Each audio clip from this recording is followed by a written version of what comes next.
நம்பிக்கை கொண்ட மக்களே, உங்களையும் உங்களுடைய குடும்பத்தாரையும் நரக நெருப்பில் இருந்து பாதுகாத்துக் கொள்ளுங்கள். கொள்கை தான் காப்பாற்றும். அல்லாஹ்வுடைய தூதர் நபி ஸல்லல்லாஹு அலைஹி வஸல்லம் கிட்ட வந்து ஒரு நபித்தோழர் கேட்கிறார், அல்லாஹ்வுடைய தூதரே, என்னுடைய தந்தை எங்கே? அல்லாஹ்வுடைய தூதர் சொன்னாங்க, நரகத்திலே இருக்கிறார். சோகமா போறாங்க. சோகமா போகக்கூடிய அந்த நபித்தோழரை அழைத்து அல்லாஹ்வுடைய தூதர் சொன்னாங்க, உன் தந்தையும் நரகம் தான், என்னுடைய தந்தையும் நரகம் தான். உலகத்திற்கே வழிகாட்ட வந்த இறை தூதர், உலகம் அழிகின்ற நாள் வரைக்கும் உள்ள இறை தூதர், உலகத்திற்கே போதனைகளை சொல்ல வந்த இறை தூதருடைய தந்தையுடைய நிலை மினன்னார், நரகத்தில் இருப்பார். அல்லாஹ்வுடைய தூதர் தன்னுடைய தந்தையை சொர்க்கத்திற்கு அழைத்து செல்லக்கூடிய வாசல் மூடப்பட்டு விட்டது. தன்னுடைய தாயுடைய பாவ மன்னிப்பிற்கு அல்லாஹ்வுடைய தூதர் அல்லாஹ்விடத்தில் அனுமதி கேட்கிறார்கள். அல்லாஹ் கண்டித்து வசனத்தை இறக்குகின்றார். சொர்க்கத்திற்கு நம்முடைய உறவுகளை அழைத்து செல்லக்கூடிய ஒரு வாசல் இன்று நமக்கு திறந்து வைக்கப்பட்டிருக்கிறது. இந்த உலகத்தில் குடும்ப உறவுகளோடு நாம் இணக்கமாக இருந்து அவர்களையும் சொர்க்கத்திற்கு அழைத்து செல்லக்கூடிய ஒரு வேலையை தான் நம்ம செய்யணும். அன்பிற்குரிய சகோதரர்களே, சகோதரிகளே, இதிலே கொள்கை உறவா குடும்ப உறவா என்பதை பற்றி எனக்கு உரை நிகழ்த்த சொல்லியிருக்கின்றார். பொதுவாகவே நமக்கு குடும்ப உறவு என்னவென்று சொன்னால் எல்லோருக்குமே தெரியும். நமக்கு தாய் இருக்கிறார்கள், தந்தை இருக்கிறார்கள், சகோதரர்கள் இருக்கிறார்கள், சகோதரிகள் இருக்கிறார்கள். நம்முடைய உறவு முறைகளை எல்லாம் இந்த உலகத்தில் நாம் பார்த்து வாழ்ந்து கொண்டு தான் இருக்கின்றோம். நம்முடைய குடும்ப உறவுகள் யார் என்பது நமக்கு தெரியும். கொள்கை உறவையும் நாம் அறிந்து வைத்திருக்கின்றோம். யாருன்னே தெரியாமல் ஊர் கடந்து நாம் ஒவ்வொருவரும் நம்மை அறிந்து வைத்து கொள்ளக்கூடிய அளவிற்கு, இப்போ நான் சென்னையிலேருந்து வந்திருக்கிறேன், இங்கே இருக்கக்கூடிய விழுப்புரத்தில் உள்ள மக்கள், கோட்டக்குப்பத்தில் உள்ள மக்கள் எல்லாம் எனக்கு சொந்தமான உறவுகள் கிடையாது. ஆனாலும் எனக்கு ஒரு உறவு ஏற்பட்டிருக்கிறது என்று சொன்னால் இது கொள்கை உறவு என்பதை நாம் அனைவரும் அறிந்து வைத்திருக்கின்றோம். இஸ்லாம் இந்த இரண்டு உறவுகள் குறித்தும் நமக்கு வழிகாட்டுகின்றது. குடும்ப உறவுகளை பற்றி இஸ்லாம் நமக்கு சொல்லித் தருகின்ற போது அல்லாஹ்வுடைய தூதர் சொன்னார்கள், லா யதுகுலுல் ஜன்னத காத்திவூன், யார் குடும்ப உறவுகளை பேணி கொள்ளவில்லையோ அவர் சொர்க்கத்தில் நுழைய முடியாதுன்னாங்க. நமக்கு தாய் இருக்கிறார்கள், தந்தை இருக்கிறார்கள், சகோதரர்கள் இருக்கிறார்கள், சகோதரிகள் இருக்கிறார்கள், உறவுகள் இருக்கிறார்கள் என்பதை அறிந்து வைத்திருக்கக்கூடிய நாம் அதை பேணி நடந்து கொள்ளக்கூடியவர்களாக நாம் இருந்தோம் என்று சொன்னால்தான் நாம் சொர்க்கத்திற்கே செல்ல முடியும். குடும்ப உறவோடு இணங்கி வாழ வேண்டும் என்பதை இஸ்லாம் நமக்கு பல இடங்களிலே பாடம் நடத்துகின்றது. அல்லாஹ் ரப்பல் ஆலமீன் இந்த உலகத்தை எல்லாம் படைக்கிறதுக்கு முன்னாடி எப்படி படைக்கணுன்ற அந்த நிலையில் இருக்கும்போது உறவு என்ற ஒன்றை அல்லாஹ் படைக்கிறான். அந்த உறவு கிட்ட அல்லாஹ் ரப்பல் ஆலமீன் சொல்கின்றான், உன்னை யார் பேணி நடக்கின்றார்களோ, யார் உறவை அரவணைத்து நடக்கின்றார்களோ அவர்களை நானும் அரவணைத்துக் கொள்வேன். யார் உன்னை வெறுத்து நடக்கிறார்களோ, யார் உன்னை ஒதுக்கி வைக்கிறார்களோ அவர்களை நானும் ஒதுக்கி வைத்து விடுவேன். உறவுகளோடு இந்த உலகத்தில் வாழ்கின்ற போது இணக்கமாக, அன்பாக, பாசமாக, நேசமாக, அரவணைப்போடு வாழ வேண்டும் என்பதை நமக்கு இஸ்லாம் சொல்லித் தருகிறது. அப்படி இருந்தால் தான் அல்லாஹ்வுடைய அரவணைப்பு, அல்லாஹ்வுடைய அன்பு, அல்லாஹ்வுடைய நேசம் அது நமக்கு கிடைக்கும். நான் உறவுகளோடு சேர மாட்டேன், அவன் என்னடா அவன் என்ன அப்படி பேசிட்டான், அவன் என்ன உறவா போடா அப்படின்னு தள்ளிவிட்டு வந்தோம் என்று சொன்னால் அல்லாஹும் நம்மளை தள்ளி வைத்து விடுவான். நம்ம ஏதாவது ஒரு சின்ன மனக்கசப்பு வந்தது என்று சொன்னால் நம்ம பேசுகிறதே நிறுத்திடுறது. அது அம்மாவாக இருக்கட்டும், அப்பாவாக இருக்கட்டும், அண்ணனாக இருக்கட்டும், தம்பியாக இருக்கட்டும், அக்காவாக இருக்கட்டும், தங்கச்சியாக இருக்கட்டும், எந்த உறவானா இருக்கட்டுமே, இந்த உலகத்தில் எனக்கு கொடுக்கக்கூடிய மரியாதையை கொடுத்தாங்களா, எனக்கு செய்ய வேண்டிய நிலையில் கரெக்டாக செய்தார்களா, இல்லைன்னா தேவையில்லை போ என்று சொல்லி ஒதுக்கி வைத்து விடுகின்றோம். அல்லாஹ்வுடைய தூதர் சொன்னாங்க, உறவுகளோடு இணக்கமாக இருக்க வேண்டும் என்பதை பல இடங்களில் நமக்கு சொல்லி தந்திருக்கின்றார். அல்லாஹ் ரப்பல் ஆலமீன் கோடான கோடி வானவர்களை படைத்திருக்கின்றான். மனிதர்களை படைத்தது போன்று அல்லாஹ் வானவர்களையும் படைத்து வச்சிருக்கிறான். நம்மளை மாதிரி கிடையாது. அவங்க நம்மளை தொலை சொல்லி இவ்வளவு நேரம் சொல்கிறாங்க, ஃபஜருக்கு தொழுங்க, ஃபஜர் தொழுங்க, ஃபஜர் தொழுவுங்க, சொர்க்கத்தை நினைங்க, மறுமையை நினைங்க, நரகத்துடைய அச்சத்தை உள்ளத்தில் வைங்க நமக்கு சொல்லிக்கிட்டே இருக்கிறாங்க. வானவர்கள் அப்படி கிடையாது. வானவர்கள் எப்படியாக இருக்கிறார்கள், எப்படிப்பட்ட படைப்பு என்று சொன்னால் எல்லா நேரங்களிலும் அல்லாஹ்வை நினைவு கூறக்கூடியவர்களாக, எல்லா நேரங்களிலும் அல்லாஹ்வை வணங்கக்கூடியவர்களாக சுஜூது செய்து கொண்டிருக்கக்கூடிய வானவர்கள் இருக்கிறார்கள். எல்லா நேரங்களிலும் அல்லாஹ்வை வணங்கி கொண்டிருக்கக்கூடிய வானவர்கள் இருக்கிறார்கள். நிறைய வானவர்களை அல்லாஹ் படைத்திருக்கிறான். ஒவ்வொருத்தருக்கும் நமக்கு வலது பக்கம் ஒரு வானவர், இடது பக்கம் ஒரு வானவர், நம்ம எல்லார்கிட்டையும் வானவர் இருக்கிறாங்க. நம்ம பேசக்கூடிய நம்ம செய்யக்கூடிய எல்லா நன்மைகளையும் வானவர்கள் பதிவு செய்து கொண்டு இருப்பார்கள். இடது பக்கம் ஒரு வானவர் நம்ம செய்யக்கூடிய தீமைகளை எல்லாம் பதிவு செய்து கொண்டே இருப்பார்கள். இப்படி அல்லாஹ் வானவர்களை படைத்திருக்கிறான். வணக்க வழிபாடுகளை அல்லாஹ்விடத்தில் கொண்டு போய் சேர்ப்பதற்காக வானவர்கள் இருக்கிறார்கள். மனிதனுடைய உயிரை எடுப்பதற்காக வானவர்கள் இருக்கிறார்கள். நிறைய வானவர்கள் இருக்கிறாங்க. இதில் ஒரு வானவர்கள் இருக்கிறார்கள். சில வானவர்கள் என்ன வேலைன்னா, ஒவ்வொரு திங்கக்கிழமையும் வேலைக்கிழமையும் நம்முடைய அமல்களை அல்லாஹ்விடத்தில் கொண்டு போய் சேர்ப்பார்கள். இதுதான் அவங்க வேலையே. வருவாங்க, திங்கக்கிழமை எல்லாரிடத்திலும் இருக்கக்கூடிய அந்த அமல்களை கொண்டு போய் அல்லாஹ்விடத்தில் ஒப்படைக்க போவாங்க. இப்போ அல்லாஹ் ரெண்டு சாராருடைய அமல்களை அங்கே ஏற்றுக்கொள்ள மாட்டான் என்பதை அல்லாஹ்வுடைய தூதர் நமக்கு சொல்லித் தருகிறார். ஒன்று, யாரிடத்தில் ஷிர்க் இருக்கிறதோ, அல்லாஹ்விற்கு யார் இணை கற்பிக்கிறாரோ அவருடைய அமல்கள் கொண்டு செல்லப்படும், அல்லாஹ் ஏற்றுக்கொள்ள மாட்டான். அது ஒரு ஸ்டாப் ஆயிரும். இரண்டாவதாக அல்லாஹ்வுடைய தூதர் சொல்கிறாங்க, இரண்டு பேருக்கு மத்தியிலே ஒரு பிணக்கு ஏற்பட்டிருக்கிறது, ஒரு சண்டை ஏற்பட்டிருக்கிறது, ஒரு மனக்கசப்பு ஏற்பட்டிருக்கிறது என்று சொன்னால் அவங்க அமலைகளையும் கொண்டு வராதிங்க, நிறுத்துங்கன்றுவாங்க. அண்ணன் தம்பிக்குள்ள சண்டையாக இருக்கும், அக்கா தங்கச்சிக்குள்ள சண்டையாக இருக்கும், வாப்பா பிள்ளைக்குள்ள சண்டையாக இருக்கும், அம்மா பிள்ளைகளுக்குள்ள சண்டையாக இருக்கும், கணவன் மனைவிக்கு மத்தியில் சண்டையாக இருக்கும். எத்தனையோ சண்டைகளை இந்த உலகத்தில் நம்ம போட்டுக்கிட்டு தானே இருக்கிறோம். இப்படி யார் பிணக்கில் இருக்கிறார்களோ அவருடைய அமல்களை என்னிடத்தில் கொண்டு வந்து சேர்க்காதீர்கள், இருவரும் சமாதானம் ஆகின்ற வரைக்கும். ரெண்டு பேரும் சண்டை போட்டுக்கிட்டாங்க, ஏதோ ஒரு பிரச்சனை, பிரிந்து நிற்கிறார்கள் என்று சொன்னால் இருவரும் சமாதானம் ஆகின்ற வரைக்கும் அவருடைய அமல்களை கொண்டு வராதீர்கள் என்று சொல்லி அல்லாஹ் ரப்பல் ஆலமீன் தடுத்து நிறுத்தி விடுவான் என்பதை அல்லாஹ்வுடைய தூதர் அவர்கள் நமக்கு சொல்லித் தருகிறார்கள். உறவுகளோடு ரொம்ப இணக்கமாக இருக்கணும். ஒரு நபித்தோழர் அல்லாஹ்வுடைய தூதர்கிட்ட சொல்கிறாங்க, எல்லார்கிட்டையும் இணக்கமாக இருங்க, உறவை பேணுங்கன்றீங்க, நான் போகிறேன். நான் போகின்ற போது அந்த உறவுக்காரர் என்னை மதிக்கவே மாட்டேங்கிறார், என்னை விரட்டி விடுறாரு. நான் அவரோடு இணக்கமாக இருக்க வேண்டும் என்று நினைக்கிறேன், ஆனால் என்னுடைய இணக்கத்தை அவர் ஏற்றுக்கொள்ள மறுக்கிறார். அது நிறைய இடங்களில் பார்க்குறோம். எவ்வளவுதான் சமாதானம் பண்ணாலும் அவர் அந்த சைத்தான் அவருடைய உச்சி தலையில் ஏறி அமர்ந்து கொண்டு ஆட்டமாக ஆடிக்கிட்டு இருப்பான். இவர் போய் எவ்வளவோ இணக்கத்திற்கு முயற்சி செய்தால் கூட அந்த இணக்கத்திற்கு அவர் ஒற்று வர மாட்டேங்கிறார். நான் என்ன செய்வது என்று சொல்லி அல்லாஹ்வுடைய தூதரிடத்தில் கேட்கிறார். இப்போ அல்லாஹ்வுடைய தூதர் சொன்னாங்க, நீ உறவை அரவணைத்து வாழ வேண்டும் என்று நினைக்கிறாயா? நீ அவரோடு இணக்கமாக இருக்க வேண்டும் என்று நினைக்கிறாயா? ஒரு கணவன் மனைவியோடு, ஒரு தாய் மகனோடு, ஒரு சகோதரன் சகோதரனோடு, ஒரு சகோதரி சகோதரியோடு இணக்கமாக இருக்க வேண்டும் என்று நினைக்கின்ற போது அவங்க அதற்கு இணக்கமாக வரவில்லை என்று சொன்னாலும் நீ எவ்வளவு காலம் அவர்களோடு இணக்கமாக இருக்க வேண்டும் நினைக்கிறாயோ அதுவரைக்கும் அல்லாஹ் ரப்பல் ஆலமீன் புறத்திலிருந்து உனக்கு ஒரு உதவியாளர் நியமிக்கப்பட்டு கொண்டே இருப்பார். எவ்வளோ ஒரு முக்கியத்துவம் வாய்ந்தது பாருங்க. ரொம்ப ஈஸியாக சண்டை போட்டுடுறோம். எதுக்கு சண்டை போட்டோம், எதுக்கு பிரச்சனை, என்ன மன கஷ்டம், அதெல்லாம் தெரியாது. அவள் கூட நான் பேசவே மாட்டோம்ல, பெரிய கௌரவம், பெரிய அந்தஸ்தாக பேசுறது, பார்த்தா திரும்பிட்டு போயிடுவேன், சலாம் கூட சொல்ல மாட்டேன். இதெல்லாம் இஸ்லாமிய மார்க்கத்தில் பெரிய கௌரவமாக அந்தஸ்தாக பார்க்கவே முடியாது. அல்லாஹ் தூக்கி வீசிடுவான், நம்முடைய அமல்களை தூக்கி வீசி விடுவான். அல்லாஹ் நம்மக்கிட்ட நெருங்க மாட்டான், அல்லாஹ் நம்மை அரவணைக்க மாட்டான். உறவுகளோடு இணக்கமாக இருக்க வேண்டும் என்பதை இஸ்லாம் பல இடங்களில் நமக்கு சொல்லித் தருகிறது. ரொம்ப இணக்கமாக இருக்கும். அல்லாஹ்வுடைய தூதர் தன்னுடைய பேர குழந்தைகளை எடுத்து கொஞ்சிக்கிட்டு இருப்பாங்க.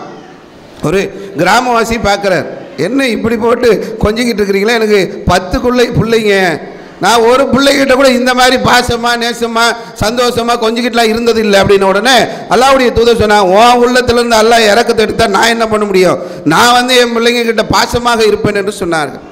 பாசமாக நேசமாக அன்பாக இப்படி இந்த உலகத்தில் உறவுகளோடு இணக்கமாக இருக்க வேண்டும் என்று இஸ்லாம் சொல்லுகிறது.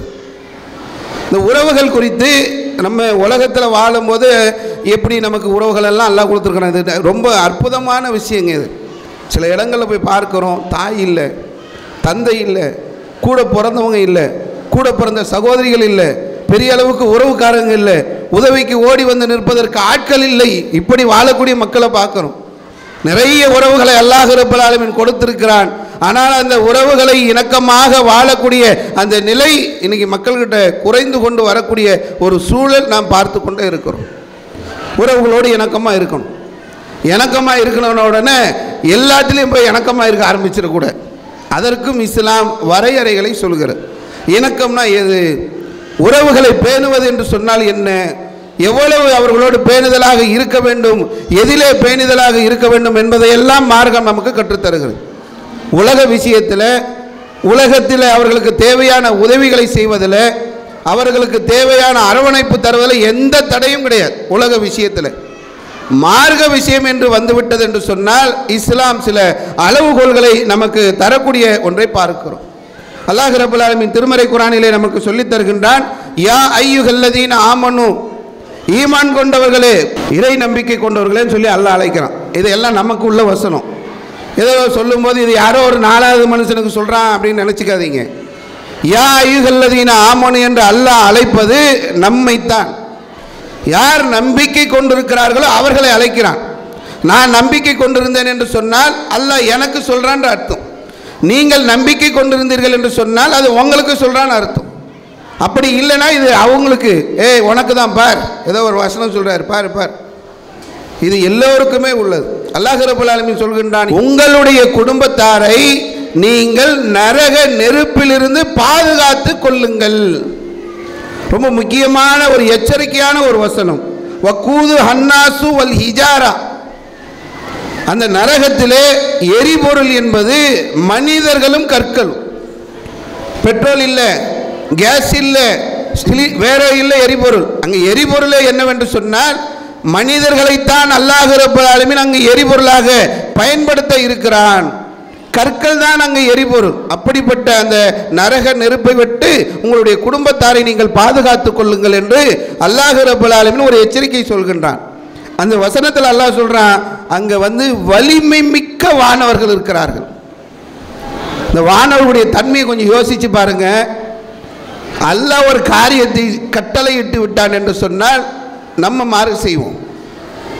நமக்கு அல்லாஹ் பார்த்துக்கோ, போய் பார்த்துக்கோ, அங்கே போய் பார்க்க தான் போகிறோன்றதையெல்லாம் குர்ஆன் நமக்கு பல இடத்துல சொல்லித் தருது. வானவர்கள் அப்படி கிடையாது. என்ன அல்லாஹ் ரப்பல் ஆலமீன் கட்டளை இடுகின்றானோ அதை அப்படியே செய்யக்கூடியவர்கள். இவரை முகம் குப்புற இழுத்து சென்று நரகத்தில் தள்ளுங்கள் என்று அல்லாஹ் வானவர்கள் கிட்ட சொல்லுவான்.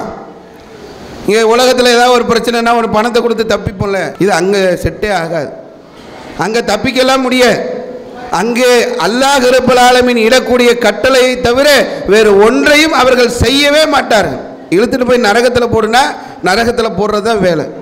இந்த வானவர்கள், வலிமை மிக்க வானவர்கள் நரகத்தில் இருப்பார்கள் என்பதை அல்லாஹ் ரப்பல் ஆலமீன் சொல்லித் தருகிறான். வானவர்கள் கொண்டு போய் நரகத்தில் போட சொல்லி அல்லாஹ் நமக்கு சொல்லுவான். அவர்கள் வானவர்கள் கொண்டு போய் போடக்கூடிய ஒரு நிலையை தவிர வேறு நிலை இருக்காது. அங்கே மனிதர்களும் கற்களும் தான் எரிபொருளாக இருப்பார்கள் என்பதை அல்லாஹ் ரப்பல் ஆலமீன் திருமறை குர்ஆனிலே நமக்கு எச்சரிக்கையாக சொல்லி தருகிறான். உறவை பேணணும் சொன்ன மார்க்கம்தான். எப்படி தெரியுமா பேணுறாங்க நம்ம ஆளுங்க? ஏதாவது ஒரு விஷயம்னா இல்லைங்க உறவை பேணணுமே, இதுக்கு மட்டும் பதில், ஏன் பேசலையே, ஏன்பா பேசலை, அது எப்படி பேச முடியும், நமக்குன்னு ஒரு தன்மானம் இல்லையானுவான். இதுக்கு என்னடானா ஐயோ உறவை பேணணும். என்னப்பா அங்கே காது குத்து திருவிழா, இவர் அங்கே போகிறதுக்கு இதுக்கு காரணம் என்னவா, உறவை பேணணும். வயதுக்கு வந்த பிறகு ஒரு நிகழ்ச்சி ஒன்று நடத்துகிறாங்க, அதில் போய் கலந்து கொள்ளக்கூடிய ஒரு சூழல். எங்கே எவ்வளவு நெருங்கிய உறவு, பெரியப்பா புள்ள, சித்தப்பா புள்ள, நாங்கள் போய் நிற்கலைன்னா எப்படிங்க அப்படின்னு சொல்லி இந்த நிகழ்ச்சிகளில் போய் கலந்து கொள்ளக்கூடிய ஒரு சூழல்களை பார்க்குறோம். அதே மாதிரி திருமணங்கள் என்று வருகின்ற போது எல்லாம் மார்க்க போதனையெல்லாம் தூக்கி ஓரம் போட்டாச்சு. உறவை பேண போகிறோம்.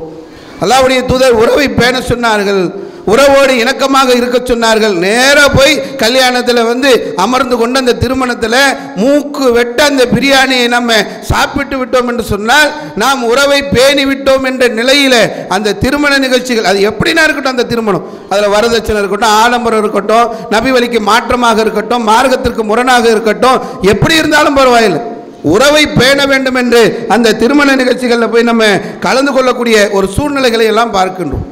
மார்க்கம் என்ன சொல்லுது? சாத் பின் அபி வக்காஸ் ரலியல்லாஹு அன்ஹு அவங்க இஸ்லாத்தை ஏற்றுக்கிறாங்க. அவங்களுடைய தாயார் இணை வைப்பில் இருக்கிறாங்க, ஷிர்கில் இருக்கிறாங்க. எந்த அளவுக்கு இதை எதிர்க்கிறார்கள் என்று சொன்னால், நீ முகமது நபி சொல்லக்கூடியதெல்லாம் கேட்கக்கூடாது, நான் எதை சொல்கிறேனோ அதைத்தான் கேட்க வேண்டும் என்று சொல்லி தாயார் சொல்கிறாங்க. அவர் மறுக்கிறார். சாத் ரலியல்லாஹு அன்ஹு சொல்கிறாங்க, அதெல்லாம் முடியாது, நான் அல்லாஹ்வுடைய தூதர் சொன்னதை தான் கேட்பேன். 3 நாள் சாப்பிடலங்க, பட்டினியாக கிடக்கிறாங்க. அவங்களுக்கு எப்படியாவது தன் பிள்ளையை இந்த சத்திய கொள்கையிலிருந்து அசத்திய கொள்கைக்கு கொண்டு வர வேண்டும் என்று சொல்லி சாப்பிடாம ஸ்ட்ரைக் பண்ணுறாங்க. 3 நாளாக சாப்பிடலை. 3 நாள் சாப்பிடலன்னா என்ன ஆகும்? மயக்கடிச்சு கீழே விழுகிறாங்க. திரும்ப எழுப்புகின்ற போது திரும்ப அதே சொல்கிறாங்க, நீ போகக்கூடாது முகமது கிட்ட, அவருடைய போதனைகளை கேட்கக்கூடாது, நபி வழியில் நடக்கக்கூடாது என்று சொல்லி திரும்பவும் எச்சரிக்கை செய்கிறார்கள். தன்னுடைய உயிரை மாய்த்து கொள்ளக்கூடிய அளவிற்கான ஒரு நிலைகளை அவர்கள் ஏற்படுத்தக்கூடிய ஒரு சூழ்நிலையில் உலகத்தில் என்ன வேணாலும் செய்யலாம், கவனிக்கலாம். மார்க்க விஷயம் என்று வருகின்ற போது அல்லாஹ் ரப்பல் ஆலமீன் அவர்கள் விஷயத்திலே வசனத்தை இறக்குகின்றான். உன்னுடைய தாயாக இருந்தாலும் நெருங்கிய உறவுகளாக இருந்தாலும் அல்லாஹ்வுடைய மார்க்க விஷயத்தில் அவர்கள் மீறச் சொன்னார்கள் என்று சொன்னால் அதற்கு நீங்கள் கட்டுப்பட தேவையில்லை, அதற்கு நீங்கள் இணங்க தேவையில்லை என்பதை அல்லாஹ் ரப்பல் ஆலமீன் வசனத்தை இறக்கக்கூடிய ஒரு சூழ்நிலையை பார்க்கும்.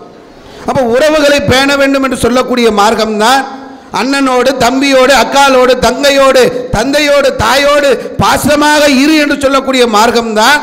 உலகத்திலே தாயையோ தந்தையையோ சீ என்று கூட சொல்லிவிடாது, உஃப் என்ற ஒரு வார்த்தையை பயன்படுத்தி விடாது என்று சொல்லக்கூடிய இந்த மார்க்கம்தான். அவர்களோடு அன்போடு இரு, பாசமாக இரு என்று சொல்லக்கூடிய மார்க்கம்.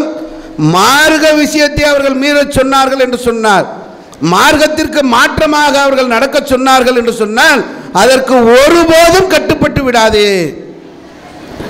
ஷிர்க் விஷயமாக இருந்தாலும் சரி, மார்க்கத்துக்கு முரணான எந்த காரியமாக இருந்தாலும் அவருடைய விஷயத்திற்கு நாம் கட்டுப்படக்கூடாது என்பதை இஸ்லாம் நமக்கு சொல்லித் தருகிறது. அல்லாஹ் ஒரு வரலாறு குர்ஆனில் சொல்கிறான். நூஹ் அலைஹிஸ்ஸலாம், நூஹ் அலைஹிஸ்ஸலாமை பற்றி அல்லாஹ் சொல்லும்போது 1050 வருஷம் கம்மியாக குறைவாக அவர்கள் ஏகத்துவ பிரச்சாரம் பண்ணாங்க. 950 வருஷம் பிரச்சாரம் பண்ணுறாங்க தௌஹீதை. உதாரணத்துக்கு ஒரு தௌஹீதை பிரச்சாரம் பண்ணுறோம். இப்போ நம்ம ஒரு 30-40 வருஷம் தௌஹீதை பிரச்சாரம் பண்ணோன்னு வைங்களேன், தமிழகத்தில் மிகப்பெரிய ஒரு மாற்றத்தை நம்ம ஏற்படுத்தியிருக்கோம். 950 வருஷம் பிரச்சாரம் பண்ணுறாங்க, அவங்க ஒய்ஃபு தௌஹீதை ஏற்றுக்கலை. லரபல்லாஹு மஸலன் லில்லதீன கஃபரு வம்ரத்தனு உம்ரத்தனு, லூத்துடைய மனைவியும் நூஹுடைய மனைவியும் காஃபிர்களுக்கு உதாரணமாக வாழ்ந்தார்கள் என்று அல்லாஹ் சொல்கிறான். 950 வருஷ பிரச்சாரம். மனைவி இந்த கொள்கையை ஏற்றுக்கொள்ளவில்லை.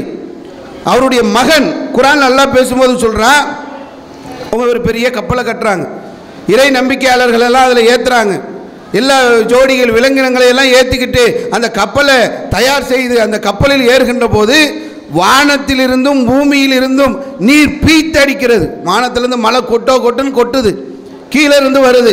எங்கள் ஊரில் மழையே பார்க்கல, எங்கள் ஊரில் வெள்ளமே இல்லை அப்படின்னு சொல்லும் போதெல்லாம் போன வருஷம் நெல்லையில் பேசுனாங்க, இப்போ விழுப்புரத்தில் பேசுனாங்க. சொன்னதுக்கப்புறம் பார்க்குறோம் எல்லாம் அந்த தண்ணியில் நிற்கக்கூடிய காட்சிகள்.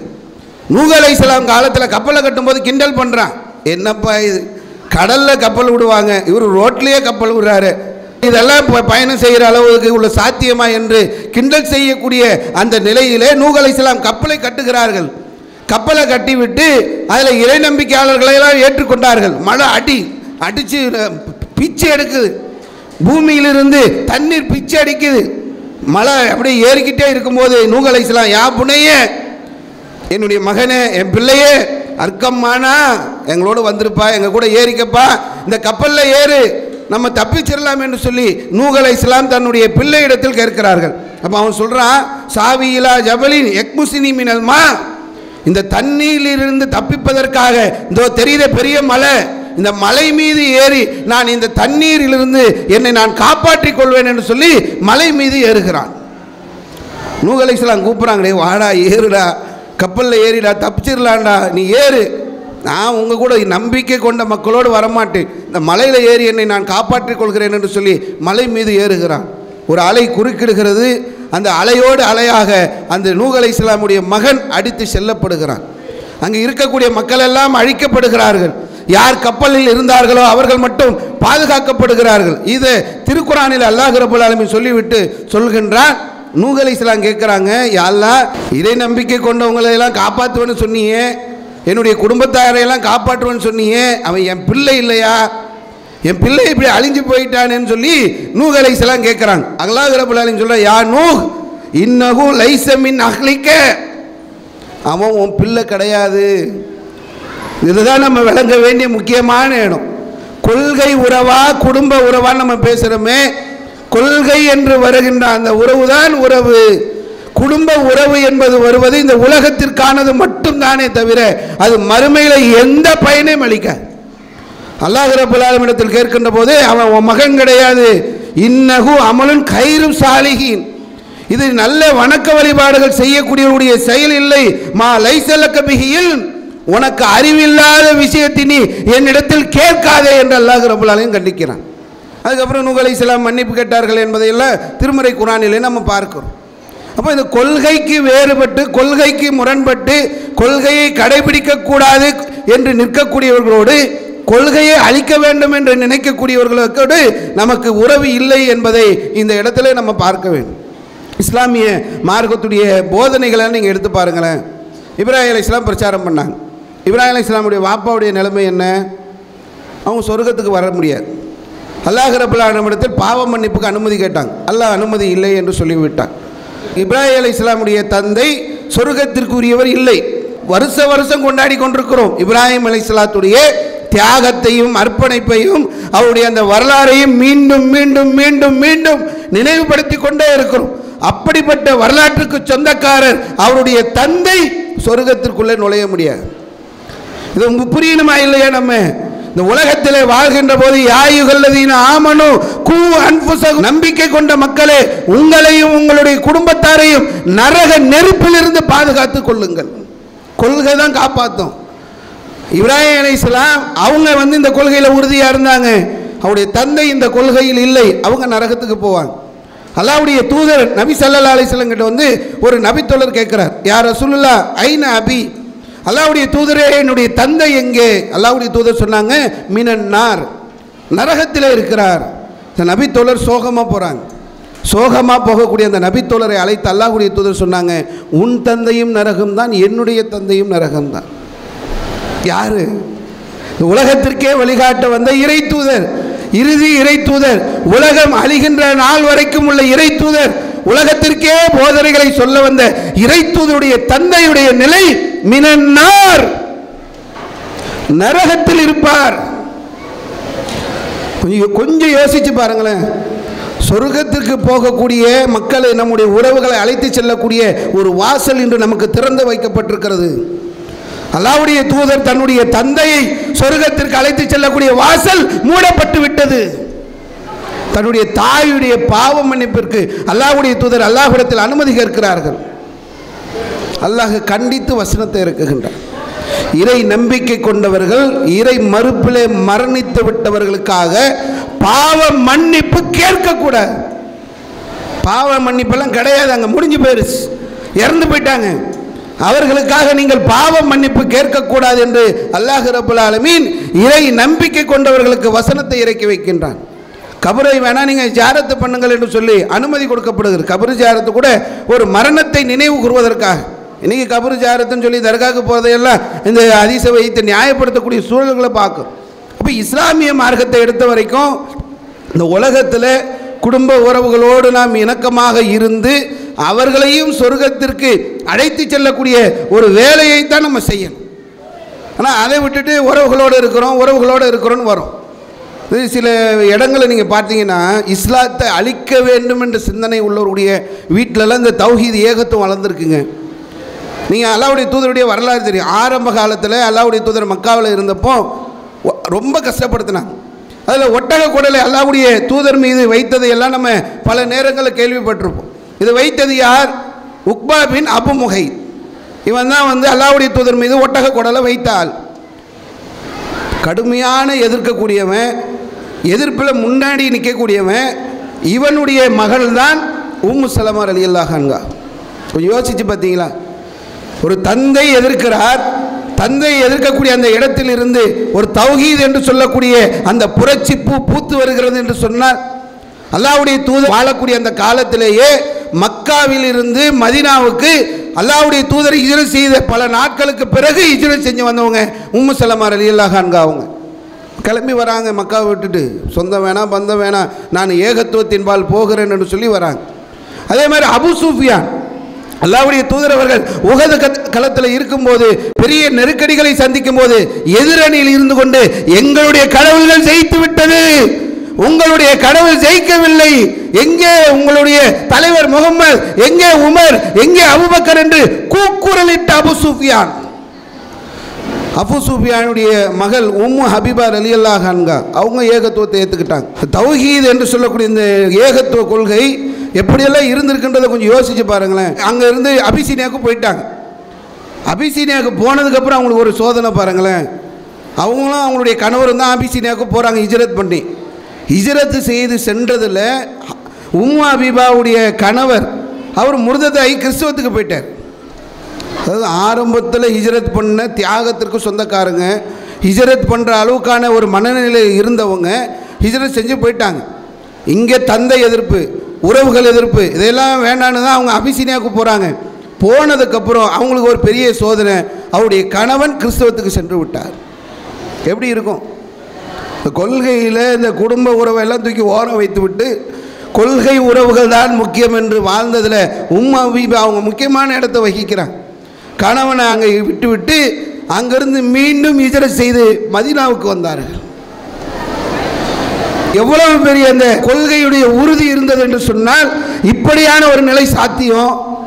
தான் வாழ்ந்த தான் பிறந்த ஊரை விட்டு இன்னொரு ஊருக்கு சென்று அங்கு கணவனோடு வாழ்ந்து கணவனை பிரிந்து எந்த ஒரு நிலையும் இல்லாத ஒரு சூழ்நிலையில் அங்கிருந்து கிளம்பி மதீனாவுக்கு வந்தார்கள் என்று சொன்னால் இந்த கொள்கையில் இருந்த அந்த பிடிப்பு தான். இந்த பிடிப்பு நம்ம ஒவ்வொருத்தருக்கும் வரக்கூடியதாக இருக்க வேண்டும். அழகிய முன்மாதிரி இப்ராஹிம் அலைஹிஸ்ஸலாம்.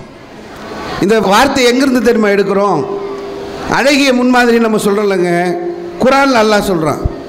நமக்கு அல்லாஹ்வுடைய தூதர் நபி ஸல்லல்லாஹு அலைஹி வஸல்லம் அழகிய முன்மாதிரி. மற்ற எத்தனையோ இறை தூதர்கள் இருக்கிறாங்க. ஏன் இப்ராஹிம் அலைஹிஸ்ஸலாம் அழகிய முன்மாதிரி இந்த பிரச்சாரம் பண்ணுறோம்? குர்ஆனில் அல்லாஹ் ரப்பல் ஆலமீன் சொல்கிறான், கத் கானத் லக்கும் உஸ்வத்துன் ஹஸனா, உங்களுக்கு ஒரு அழகிய முன்மாதிரி இருக்கிறது. யாரிடத்தில்? அல்லாஹ் குர்ஆன்ல சொல்றான், ஃபி இப்ராஹீம வல்லதீன மாஹு, இப்ராஹிம் இடத்திலும் இப்ராஹிமோடு இருந்தார்களே இறை நம்பிக்கை கொண்டவர்கள் அவர்களிடத்திலும் உங்களுக்கு அழகிய முன்மாதிரி இருக்கிறது. இது காலு, அவர்கள் சொன்னார்கள், லி கௌமிஹி, எங்களுடைய கூட்டமே, இன்னா புராவும் மின்கும் வ மிம்மா தஅபுதுன மின் தூனில்லாஹ், நீங்கள் அல்லாஹ்வை வணங்குவதை விட்டு விலகி கொண்டிருக்கிறீர்கள், அல்லாஹ்வை தவிர்த்து மற்ற கடவுள்களை எடுத்துக்கொண்டீர்கள். அந்த கடவுள்களை எடுத்துக்கொண்ட ஒரு காரணத்திற்காக உங்களை நாங்கள் புறக்கணிக்கிறோம், உங்களை விட்டு நாங்கள் விலகுகின்றோம். எந்த அளவுக்கு என்று சொன்னால், பதா பைனனா வ பைனகுமுல் அதாவத்து வல் பகதாவு அபதா, அல்லாஹ் ஒருவன் தான் கடவுள், அத்தா தூமின பில்லாஹி வஹதா, அல்லாஹ் ஒருவன் தான் கடவுள் என்று சொல்லி நீங்கள் வருகின்ற வரைக்கும் உங்களுக்கும் எங்களுக்கும் மத்தியிலே பகைமையும் வெறுப்பும் ஏற்பட்டு விட்டது என்று சொல்லி அவங்க சொன்னாங்கல்ல. இதைத்தான் நம்ம 10 மாத பிரச்சாரம். அழகிய முன்மாதிரி இப்ராஹிம் அலைஹிஸ்ஸலாம். எதில்? இறை மறுப்பிலே சென்று விட்ட அவருடைய உறவுகளோடு, அவருடைய சமுதாயத்தோடு. உனக்கும் எனக்கு உலகத்தில் மட்டும்தான் உறவு, கொள்கையில் எந்த உறவும் கிடையாது. நீ மீண்டும் அல்லாஹ்வை மட்டுமே வணங்கக்கூடியவனாக திரும்பி வந்தாலே தவிர என்று சொல்லி இப்ராஹிம் அலைஹிஸ்ஸலாம் சொன்ன அந்த வார்த்தையை சொல்லித்தான் அல்லாஹ் ரப்பல் ஆலமீன் சொல்கின்றான், அது கானத்தலக்கும் உஸ்வத்துன் ஹஸனா, உங்களுக்கு இப்ராஹிம் இடத்திலும் இப்ராஹிமோடு இருந்தவர்களிடத்திலும் அழகிய முன்மாதிரி இருக்கிறது என்று சொல்லி காட்டுகின்றான். இது நம்ம முதல்ல புரியணும். அப்போ இவ்வளவு ஒரு முக்கியமான ஒரு விஷயத்தை இஸ்லாம் நமக்கு சொல்லித் தருகிறது. ஒரு நேரத்தில் உதைபியா உடன்படிக்கை ஒன்று நடக்கு, வரலாறு ஸ்டம்மோ, பல நேரங்களில் நம்ம இதை கேள்விப்பட்டிரும். அல்லாஹ்வுடைய தூதர் அவர்கள் உம்ரா செய்வதற்காக மக்காவுக்கு வராங்க. அப்போ என்ன பண்ணுறாங்க, காஃபிர்கள் குறைஷிகள் என்ன பண்ணுறாங்கனாக்கா மக்காவுக்கு உள்ள வராமல் தடுக்கிறாங்க. அல்லாஹ்வுடைய தூதர் வந்தது உம்ரா செய்கிறதுக்கு, அவங்க தடுத்துட்டு சொல்கிறாங்க, நீங்கள் இந்த வருஷம் உம்ரா செய்யக்கூடாது, திரும்பி போங்க. பெரிய கூட்டத்தோடு வந்திருக்கிறாங்க அல்லாஹ்வுடைய தூதர், பல போர்க்களங்களை சந்தித்தவங்க. நீ என்னடா என்னை திரும்பி போகிறதுன்னு சொல்லி எதிர்த்து நின்று போரிட்டு இருக்கலாம். ஆனால் அவங்க சொல்லக்கூடியதற்கு அல்லாஹ்வுடைய தூதர் அவங்க கட்டுப்பட்டு நிற்கிறாங்க. நம்ம ஒரு ஒப்பந்தம் செய்து கொள்வோம், உங்களுக்கு எங்களுக்கு மத்தியில் ஒரு இணக்கத்தை ஏற்படுத்தி கொள்வோம் என்று சொல்லி ஒப்பந்தம் பேசுவதற்காக வருகிறார்கள். நீ இந்த வருஷம் திரும்ப போயிட்டு அடுத்த வருஷம் உம்ராவுக்கு வாங்க, நான் உங்களை எந்த டிஸ்டர்பும் பண்ண மாட்டோம் அப்படின்ற மாதிரி வராங்க. இப்போ அல்லாஹ்வுடைய தூதர் சரி என்னப்பா சொல்லுங்கப்பா அப்படின்னும் போது, நீங்கள் இப்போ உம்ரா செய்யக்கூடாது, வந்த வழியே நீங்கள் திரும்பி போயிடணும், அடுத்த வருஷம் தான் நீங்கள் உம்ரா வரணும், அடுத்த வருஷம் நீங்கள் உம்ராவுக்கு வந்தால் கூட உரையிலிருந்து உங்களுடைய வாட்களை வெளியே எடுக்கக்கூடாது, எங்களிலிருந்து யாராவது இஸ்லாத்தை ஏற்றுக்கொண்டு உங்களிடத்தில் வந்தார்கள் என்று சொன்னால் அவர்களை நீங்கள் ஏற்றுக்கொள்ளக்கூடாது, எங்களிடத்திலிருந்து யாராவது இஸ்லாத்தை ஏற்றுக்கொண்டு உங்களிடத்தில் வந்து அவர்கள் எங்களிடத்தில் திரும்பி வந்தால் நாங்கள் அவர்களை ஏற்றுக்கொள்வோம். அதாவது 2 பேரும் உடன்படிக்கை போடுறாங்க, 2 பேருக்கும் சமமான உடன்படிக்கையே கிடையாது. இந்த வருஷம் போயிட்டு அடுத்த வருஷம் வா, அதுவும் சமம் கிடையாது. இந்த வருஷம் உம்ராக்காக தானே இவ்வளோ தூரம் கிளம்பி வந்தாங்க, அதுக்கும் தடை. அடுத்த வருஷம் வாங்க, அடுத்த வருஷம் வரும்போது கூட நாங்கள் வந்து அனுமதிக்கிறோம், எந்த பிரச்சனையும் பண்ண மாட்டோம், ஆனாலும் வரும்போது உங்களுடைய உரையில் இருக்கக்கூடிய வாட்களை வெளியே நீங்கள் எடுக்கக்கூடாது, உள்ளே தான் இருக்கணும், அப்படித்தான் நீங்கள் உள்ளே வர வேண்டும். அப்படி முதல்னாக்கா நம்ம ஒப்பந்தம் போடுவோம். இப்படி சொல்லிட்டு பேசிக்கிட்டு ஒப்பந்தம்லாம் போடுறாங்க. பெரிய ஹதீஸ், பெரிய வரலாறு. இந்த நேரத்தில் அபுஜந்தர் என்று சொல்லக்கூடிய ஒருவர் என்ன பண்ணுறாருன்னா அங்கே வந்து நிற்கிறார். எப்படி வந்து நிற்கிறாரு? கையில் சங்கிலி, உடம்பு ஃபுல்லாக ரத்த காயம், அப்படி வந்து நிற்கிறார். என்னன்னு கேட்டோம்னா, யார் அந்த ஒப்பந்தத்தை எதிர்த்தரப்பிலிருந்து பேசி கொண்டிருக்கிறாரோ அவருடைய மகன் சுகைல் என்பவர் தான் இந்த ஒப்பந்தத்தை எழுதுகிறார். அவர் தான் இந்த ஒப்பந்தத்தை போடுறதுக்கு வந்தவர். அவருடைய மகன் தான் அபுஜந்தர். அவர் வந்து நிற்கிறார், கையில் செயின் போட்டு கட்டி போட்டு அடி அடி நாட்டிச்சு கொடுமைப்படுத்தி இருக்கிறாங்க. என்ன காரணத்துக்கு வந்து நிற்கிறாரு? நான் ஏகத்துவத்தை ஏற்றுக்கொண்டேன், இதை கடைபிடிக்க கூடாது என்பதற்காக என்னை கொடுமைப்படுத்தினார்கள், அங்கிருந்து இப்போ தப்பித்து வந்து நான் நிற்கிறேன், என்னை நீங்கள் உங்களோடு அழைத்து செல்லுங்கள் அப்படின்னு சொல்லி கோரிக்கை வைக்கிறார். அல்லாஹ்வுடைய தூதருக்கு ஒன்றுமே புரியல. ஒப்பந்தம் போடுறோம், ஒப்பந்தத்துடைய வாசகமே வந்து என்னென்னா, எங்களிலிருந்து ஒரு இஸ்லாத்தை ஏற்றுக்கொண்டு உங்களிடத்தில் வந்தால் நீங்கள் எங்களிடத்தில் திருப்பி ஒப்படைக்கணுன்றது தான். இப்படி ஒரு ஒப்பந்தம் போடும்போது இவர் இப்படி ரத்தமும் சதையுமோ வந்து நிற்கிறாரு, ரத்தம் சொட்ட சொட்ட வந்து நிற்கிறாரு, விலங்குகளோடு வந்து நிற்கிறாரு என்று சொல்லி அல்லாஹ்வுடைய தூதர் இன்னும் ஒப்பந்தம் கையெழுத்து ஆகவில்லை, இவரை எங்களோடு அனுப்பிவிடுங்கள், அடுத்தது இந்த ஒப்பந்தத்தை பேணுவான்றாங்க. அவங்க சும்மா இருப்பான சுகையில்? எவ்வளவு அட்டகாசத்தை, எவ்வளவு அநியாயம் இருந்தால் அங்கே குடும்பத்தார்களை எதிர்த்து கொண்டிருந்தவன் அதெல்லாம் முடியாது, இவரையெல்லாம் அனுப்பக்கூடாது, இவரெல்லாம் நீங்கள் விட்டு விட்டு தான் செல்ல வேண்டும் என்று சொல்லி அங்கே ரொம்ப அதுக்கப்புறம் காரசாரமாக விவாதம் நடந்ததுக்கப்புறம் அல்லாஹ்வுடைய தூதர் அவர் அங்கே விட்டுட்டு வந்துட்டாங்க. ஏகத்துவம் உள்ளே வந்துருச்சுன்னு வைங்களேன். தௌஹீத் கொள்கையை ஒரு மனம் ஏற்றுக்கொண்டது என்று சொன்னால் அது எப்படி இருக்கும் என்பதற்கு அபுஜந்தல் ஒரு உதாரணம். அல்லாஹ்வுடைய தூதரிடத்திலே நாம் செல்ல முடியாது, சென்றால் அவர்கள் இப்பொழுது அரவணைக்க முடியாது, ஒப்பந்தத்திலே கையெழுத்து விட்டார்கள், நான் மதீனாவுக்கு செல்ல முடியாது, மக்காவிற்கு சென்றால் நான் இறை மறுப்பாளர்களோடு வாழ வேண்டும், அந்த கொள்கையிலே சமரசம் செய்து கொள்ள வேண்டும், என்னால் இயலாது என்று மக்காவை விட்டு வெளியேறுகிறார்கள், மதீனாவுக்கு செல்லாமல். நம்பிக்கையாளர்களோடு போய் இணைய முடியாமல் இங்கே மறுப்பாளர்களையும் வெறுத்து கொண்டு நடுவில் போய் நிற்க வேண்டிய ஒரு சூழலுக்கு அவர்கள் தள்ளப்பட்டார்கள். இந்த நிலை நம்மிடத்தில் வரணுமா இல்லையா? வந்திருக்கா? தௌஹீதை பேசக்கூடிய நாம், தௌஹீதை முழங்கக்கூடிய நாம், தௌஹீதை கடைபிடிக்கக்கூடிய நாம் எப்படி இருக்கிறோம்? நம்முடைய உறவுகள் விஷயத்தில் எப்படி இருக்கிறோம்? இன்னைக்கு ரொம்ப சர்வசாதாரணமாக ஒரு திருமணத்துக்கு போயிட்டு வராங்க. என்னங்கன்னு கேட்டால், சொந்த பந்தத்தை அரவணைக்க சொல்லி மார்க்கம் சொல்லுது. அப்போ இதெல்லாம் என்ன? எந்த மார்க்கம் இதையெல்லாம் நமக்கு கட்டளையிடுகின்றது? சொந்த பந்தத்தை அரவணைத்து அவர்களை சொர்க்கத்திற்கு கொண்டு செல்ல வேலையை பாருங்க.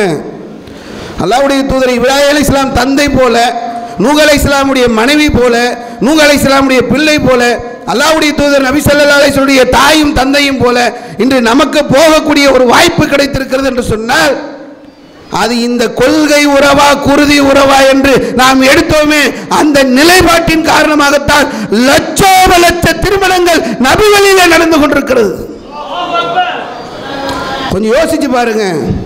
என் அண்ணன் கல்யாணம், என் தம்பி கல்யாணம், என் உறவு தனியா நில்லு. திருமணத்திற்கு என்று அழைப்பதாக இருந்தால் வரதட்சணை திருமணம் என்று சொன்னால் நாங்கள் வரமாட்டோம் என்று எடுத்த உறுதியான முடிவு. எவ்வளவு மக்கள் இன்னைக்கு நபி வழி திருமணத்திற்கு தயாராகி வந்திருக்கிறார்கள். எப்படிப்பட்ட ஒரு மாற்றத்தை இன்னைக்கு சமூகத்தில் நாம் ஏற்படுத்தி இருக்கிறோம். இதை சிந்தித்து பார்க்க வேண்டாமா? உறவோடு இணைஞ்சிருக்கணும், உறவோடு இணைஞ்சிருக்கணும், காலத்துக்கு நாசமாக தான் போகும். இப்படி அவர்களும் நாசமாகி நம்மளும் நாசமாகி மறுமையில் போய் கை சேதப்படுவதற்கா? உறவுகளை பேண வேண்டும் என்று சொன்னால் எப்படி பேண வேண்டும் என்ற அழகான விஷயங்களை திருமறை குர்ஆனும் அல்லாஹ்வுடைய தூதரும் நமக்கு கற்றுத்தருகிறார். நீ திருமணத்தை எடுக்கலங்க. நான் என்ன கேட்குறேன்னா, நீ அவன் திருமணம் நடத்தினால இதை இஸ்லாம் எங்கே அங்கீகரிக்குமா? அதை சொல்லுங்க. நீங்கள் இந்த திருமணம் என்பதை இஸ்லாம் கட்டாயமாக அங்கீகரிக்கும் என்று ஒருத்தராவது சொல்ல முடியுமா? திருமணம் நீங்களும் நானும் கண்டுபிடிச்சது கிடையாது. நீங்கள் உலகத்திலேயே திருமணத்துக்கு என்ன தெரியுமா அளவுகோல்? திருமணம் செய்யக்கூடிய ஒரு சூழல் இருந்ததுன்னா கடவுளுடைய அன்பை பெற முடியாதுன்றான் உலகத்தில் உள்ளவன். இது மதங்களை போதிக்கக்கூடியவர்கள், கிறிஸ்துவ மதம் அதை சொல்லுது. பாதிரியாராக வந்துரு, சிஸ்டராக வந்துரு, அங்கிருந்து தூரமாக வந்தால் கடவுளுடைய அன்பை பெறலாம்ன்றான்.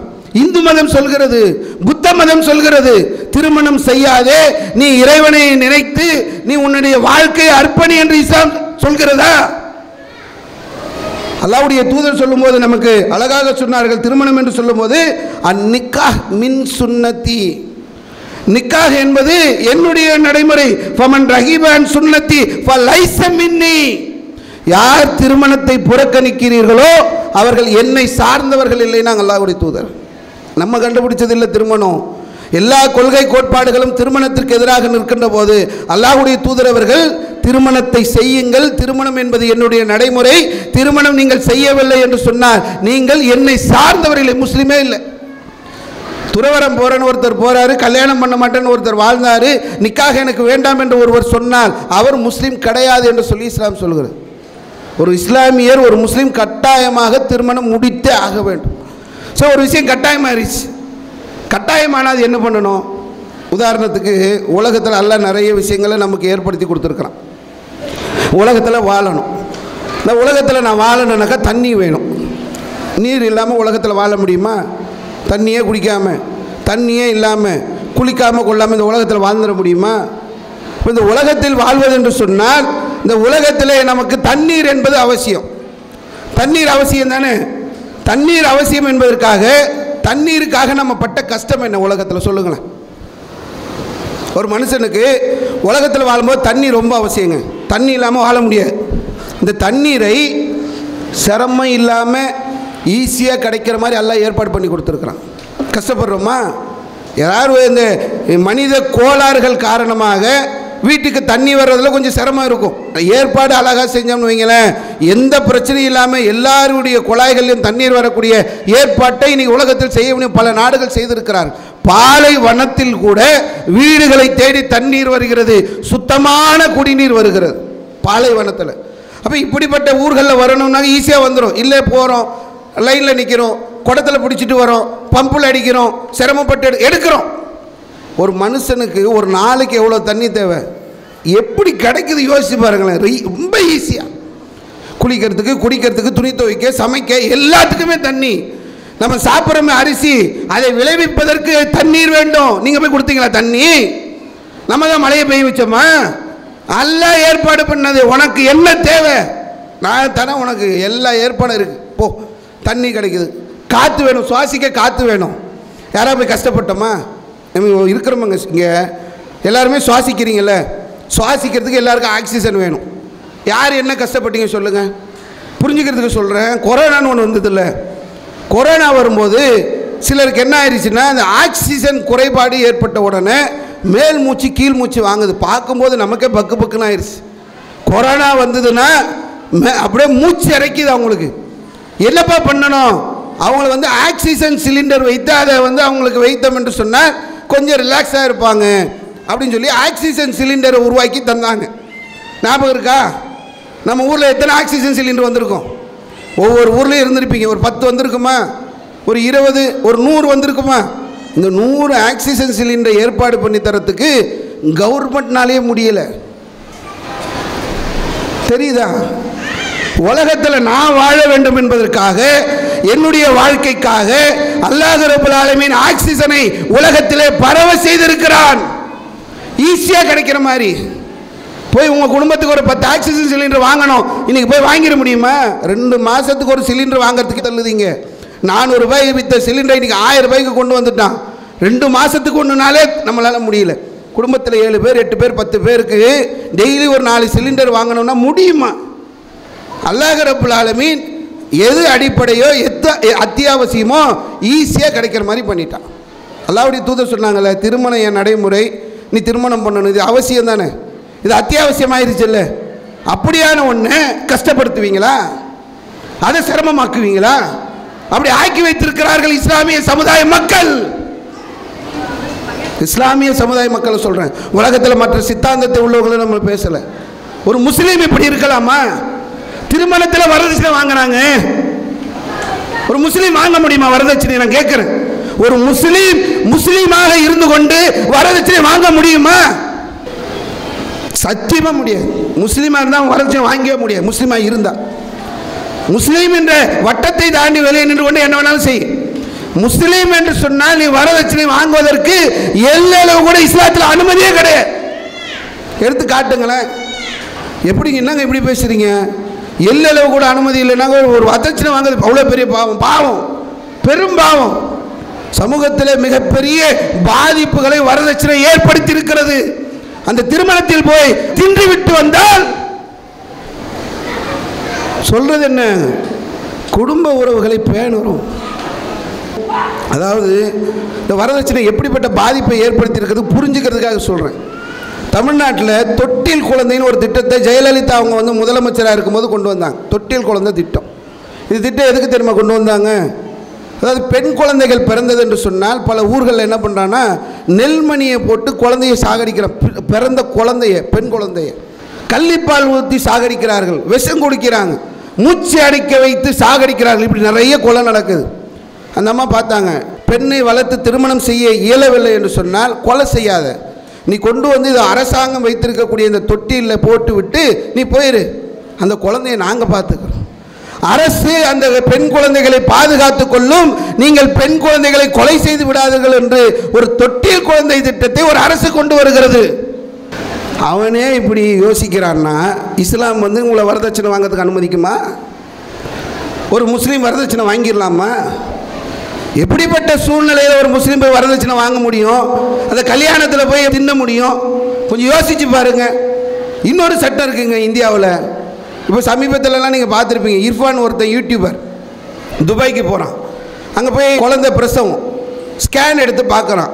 கருவில் உள்ள குழந்தை ஆனா பெண்ணா என்பதை பார்த்து விட்டு வெளி உலகத்துக்கு அறிவிப்பு செய்கிறான். இங்கே ஒரே பேச்சு, ஐயோ சட்டத்தை மீறி விட்டான், அவ்வளவுதான், வந்த உடனே ஜெயிலு, அப்படி இப்படின்னு பேச்சு நடக்கு. என்ன காரணம் தெரியுமா? இந்தியாவில் 1996 ஒரு சட்டம் வந்திருக்கு. என்ன சட்டம்?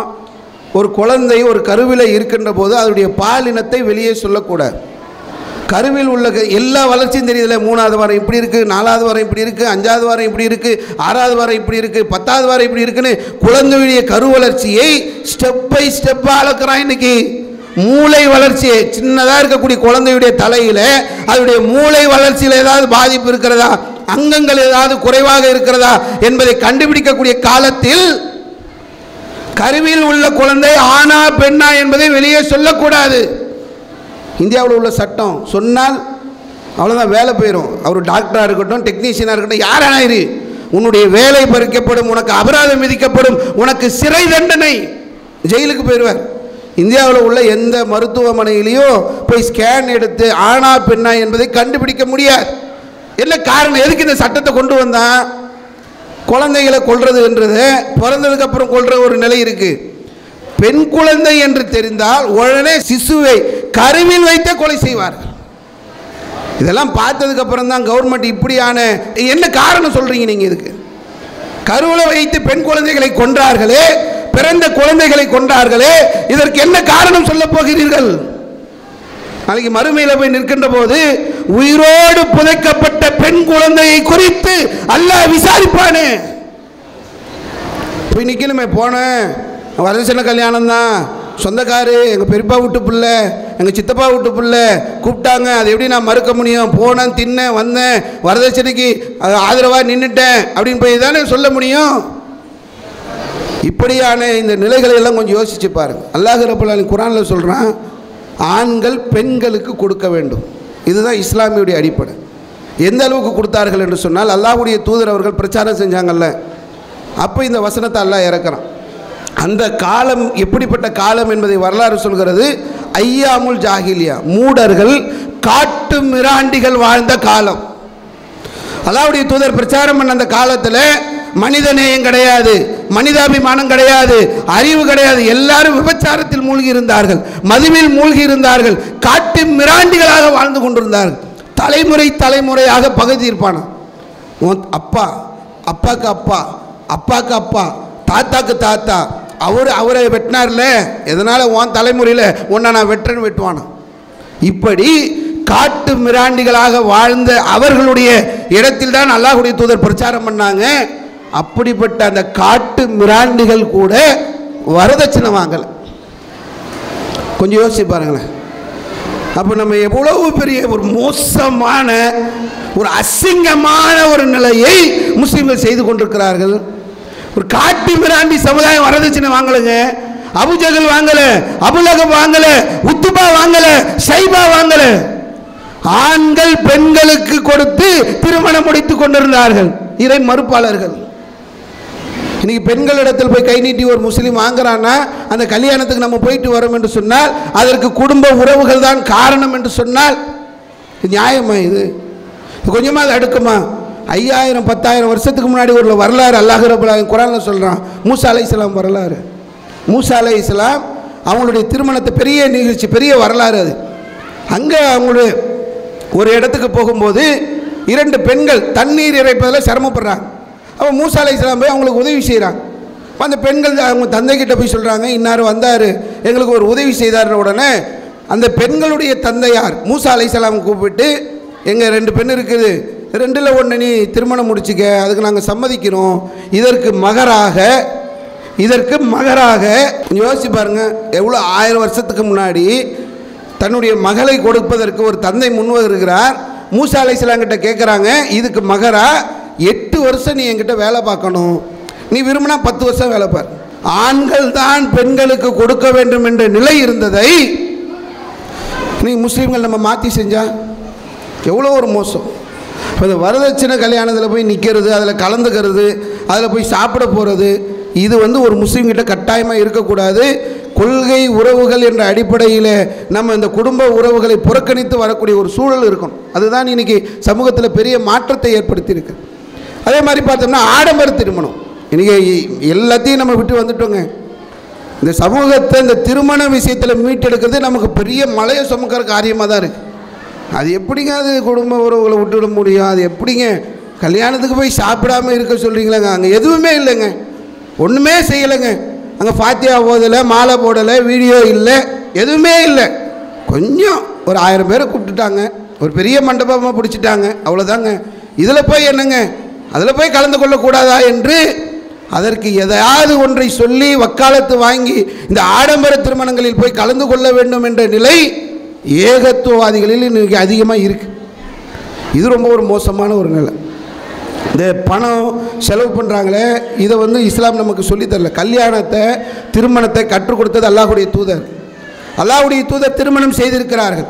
எப்படி திருமணம் பண்ணாங்க, அவங்க காலத்தில் திருமணம் நடந்தது, அது எப்படி நடந்தது எல்லாம் நம்ம முன்னாடி இன்றைக்கி இருக்குது. இன்றைக்கி இருக்கிற மாதிரி பத்திரிக்கை அடித்து பெரிய மண்டபம் பிடிச்சி பெரிய திருவிழா கோலமாக நடத்தப்படுகிறது. இப்படி திருமணம் நடக்கலை. அல்லாஹ்வுடைய தூதர் காலத்தில் அப்துல் ரஹ்மான் பின் அவுஃப் அவர் வரார். வரும்போது அல்லாஹ்வுடைய தூதர் பார்க்குறாங்க, எப்போவுமே ஒரு மாப்பிள்ளைனா ஒரு கலை வந்துடும். அது எப்படி வருதுன்னு தெரியல. ஒரு மாப்பிள்ளை முகத்தை பார்த்த உடனே இவர் புது மாப்பிள்ளைன்றது தெரிகிற அளவுக்கான ஒரு தோற்றம் அங்கே இருக்கும். அந்த பிரகாசமாக இருக்கும் முகமே. அந்த திருமணத்தை முடித்து வருகின்ற போது 100 வாட்ஸ் பல்பு மாதிரி அவருடைய ஃபேஸ் மாறும். அப்படி வராரு அப்துல் ரஹ்மான் இப்னு அவுஃப். அல்லாஹ்வுடைய தூதர் கேட்குறாங்க, என்னப்பா என்ன ஒரு மாதிரி இருக்க, என்ன விஷயம்? அப்போ அவங்க சொல்கிறாங்க, நான் திருமணம் முடிச்சிட்டேன், இந்த மாதிரி பேரித்தங்கொட்டை அளவுக்கு தங்கத்தை மகராக கொடுத்து திருமணம் முடித்தேன். விருந்து கொடுத்தியா? இல்லை. ஒரு ஆட்டை அறுத்து விருந்து கொடுன்னு ரசூலுல்லாஹ் சொல்கிறாங்க. இதில் நம்ம கவனிக்க வேண்டிய விஷயம் என்னென்னா, கேட்குறவர் யார்? அல்லாஹ்வுடைய தூதர். அல்லாஹ்வுடைய தூதர் யார்? இந்த உலகத்தில் என் தாயை விட, என் தந்தையை விட, என் பிள்ளைகளை விட, என் மனைவியை விட, உலகத்தில் உள்ள அனைத்து மனிதர்களை விட நான் அதிகமாக நேசிக்க வேண்டிய ஒருவர் இந்த உலகத்தில் இருக்கிறார் என்று சொன்னால் அல்லாஹ்வுடைய தூதர் தான். சமகாலத்தில் அப்துல் ரஹ்மான் இப்னு அவுஃப் அவங்க கல்யாணம் பண்ணக்கூடிய அந்த நேரத்தில் சமகாலத்தில் வாழ்ந்தவங்க அல்லாஹ்வுடைய தூதர். அல்லாஹ்வுடைய தூதர் அழைக்கலை. ஒரு போருக்கு போய்விட்டு அல்லாஹ்வுடைய தூதர் வருகிறார்கள். அப்போ கேட்குறாங்க, யாரப்பா முடிச்ச? இன்னார முடித்தேன், ஒரு கன்னி பெண்ணை முடிச்சிருக்க கூடாதா அப்படின்னு சொல்லும்போது அவர் சொல்கிறாரு, மாற்றுக்கு எனக்கு 9 சகோதரிகள் இருக்கிறாங்க, அவங்களையெல்லாம் பார்த்துக்கணும். நான் கன்னி பொண்ணை பிடிச்சா இவங்க எல்லாருமே குழந்தைங்களோட குழந்தையாக இருப்பாங்க, பார்த்துக்கிறதுக்கு ஆள் வேண்டுமே என்பதற்காக கொஞ்சம் வயது மூப்பாக உள்ள ஒருவரை நான் திருமணம் முடித்தேன் என்று சொல்லிக்கிட்டு வர்றார். யார்கிட்ட? அல்லாஹ்வுடைய தூதர்கிட்டங்க. நான் கல்யாணம் முடிச்சிட்டேன், அல்லாஹ்வுடைய தூதரை கல்யாணத்துக்கு கூப்பிடலை, நிக்காவுக்கு கூப்பிடலை. இன்றைக்கி என்ன, எனக்கு எவ்வளோ பெரிய உறவு, எவ்வளோ சொந்த பந்தம், எவ்வளோ ஊரில் பெரிய பாரம்பரியம், எல்லாரையும் கூப்பிடணும், 500 வேணும், 1000 பேர் வரணும், இப்படி இருந்தால் தான் கல்யாணம் என்று சொல்லி இன்றைக்கி திருமணத்தை நம்ம செய்து கொண்டிருக்கிறோம். இதில் வேறு விருந்து போட்டு அதை பெரிய அளவுக்கு பிரபகண்டாப்படுத்துறதுக்கு என்னென்ன காரணம் இருக்கோ எல்லாத்தையும் எடுத்து சொல்கிறது. ஒன்று புரிஞ்சுக்கிங்க, நீங்கள் ஊர் மக்களை போய் சந்தோஷப்படுத்த போனீங்கன்னா தோற்றுருவீங்க, ஜெயிக்கலாமே முடியாது. நீங்கள் வேணால் சந்தோஷப்படுத்தி பாருங்களேன். இப்போ பிரியாணி போட்டோம், எல்லாரையும் அழைச்சி ஒரு 2000 பேரை கூப்பிட்டு நல்ல ஒரு பெரிய சமையல்கார், யார் ஆம்பூரா, இங்கே நம்ம ஊரில் வந்து ஃபேமஸ் எங்கே இருக்கார் பெரிய சமையல்கார், அங்கே போ, வாணியம்படி போகணுமா, பெருநாம்பட்டு போகணுமா, கூட்டுவா, நல்ல ஒரு ஆடு பிடிக்கணும், எங்கே போகிறது, சந்தைக்கு போயிடுவோம், நல்ல வெள்ளாட்டு கடாவாக பிடிச்சி தூக்கிட்டு வரணும்னு தூக்கிட்டு வர்றது. என்ன பெரிய நல்ல இந்தியா கேட்டில் நல்ல குவாலிட்டியான அரிசி எடு எல்லாத்தையும் எடுத்து அந்த பாத்திரம் இந்த மண்டபம் அது இதுன்னு எல்லாம் பண்ணிட்டோம். வரவங்க சும்மா சாப்பிட்டு போயிடுவாங்களா?